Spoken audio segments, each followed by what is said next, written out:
એક નગર શેઠ હતા. તેમને એ દિવસે એમનો જન્મદિવસ હતો, તો એમને એવું નક્કી કર્યું કે આજે હું રસ્તામાં ચાલતો ચાલતો મંદિર જઈશ અને જે રસ્તામાં મને પહેલો માણસ દેખાશે એને હું એટલો બધો ખુશ કરી દઈશ, સંતુષ્ટ કરી દઈશ કે એને એવું થઈ જશે કે મેં આજે કોઈ સારા માણસનું મોં જોયું છે. એટલે શેઠ તો ચાલતા ચાલતા મંદિર તરફ જતા હતા અને રસ્તામાં એક ભિખારી જેવો માણસ મળ્યો. તેને હાથ લાંબો કર્યો શેઠ પાસે કે કંઈક આપો.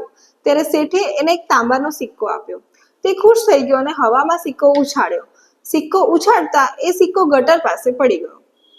તે દોડતો દોડતો હાંફળો હાંફળો થઈ અને ગટર પાસે ફાંફા મારવા માંડ્યો અને સિક્કો શોધવા લાગ્યો. ત્યારે શેઠે આ વસ્તુ દૂરથી જોઈ અને એને કહ્યું કે તું જવા દે, હું તને બીજા 5 નવા સિક્કા આપું છું. ત્યારે તેને 5 નવા સિક્કા આપ્યા.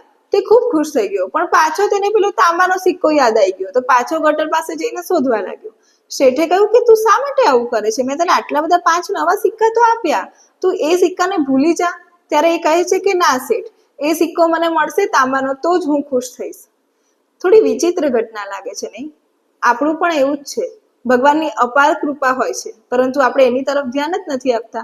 ભગવાને જે નથી આપ્યું તેના અસંતોષમાં એટલા બધા ડૂબી જઈએ છે અને શું નથી આપ્યું એની જ ગણતરી કરી છે. પણ જે આપ્યું છે ને એનું લિસ્ટ બનાવશો ને તો તમને ભગવાનની કૃપા પણ દેખાશે અને એનો આનંદ પણ તમે માણી શકશો. એટલે જે સોના જેવી પળ આપી છે, જે આટલી બધી દયા કરી છે, એના પર ધ્યાન કેન્દ્રિત કરો તો તમે હંમેશા આનંદમાં રહેશો.